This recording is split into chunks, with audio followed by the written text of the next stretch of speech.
Dining together makes a bond. Okulire wamu.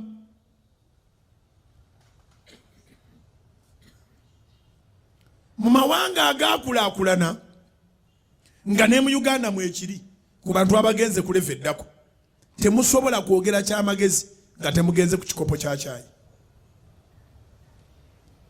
Temusobola kwogera kyamagezi nga temugenze ku lunch.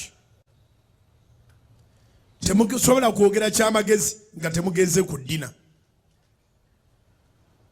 Era wootegere nti omugagga akusiimye nga akusabye wadde tateekeddwa kusaba nti munaasobola okulyako ekyemisalamu embi kati olw'okuba bo bali polite bw'akugamba tunaasobola gw'ate osobola okwesiriwaza n'omugamba tikijja kusoboka siriiwo ani afiirwa kankuyigirize kubanga ogenda kuleveddako.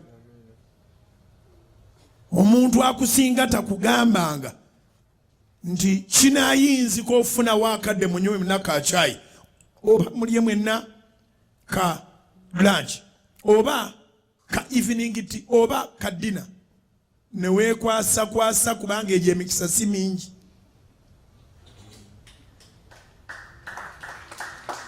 Okitegedde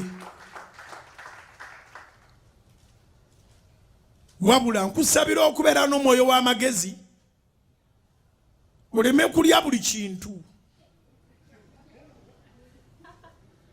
Yes, kyeŋŋamba kiri mu mirundi mingi n'ekyo kyotegedde kituufu naye kyembadde ŋŋamba nakyo kituufu. Si buli omuntu ateekeddwa okuyita naye waliwo oyo ateekeddwa okuyita. Kati oyo ateekeddwa okukuyita nsaba aleme kukuyitako.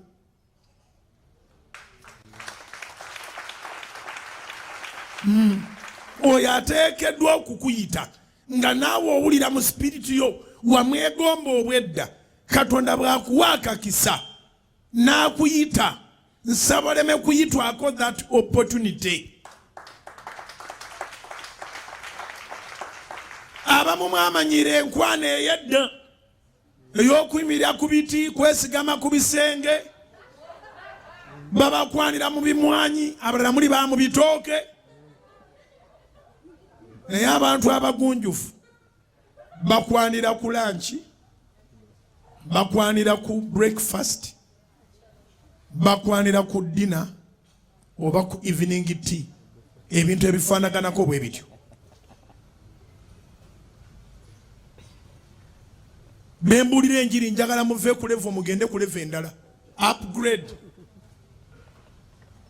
Yawula omuntu akugamba nti nsanga mu hoteri room bweti oba mu lodge oyo si mugwanyi oyo mwenzi. Era toyingiranga akasenga ako.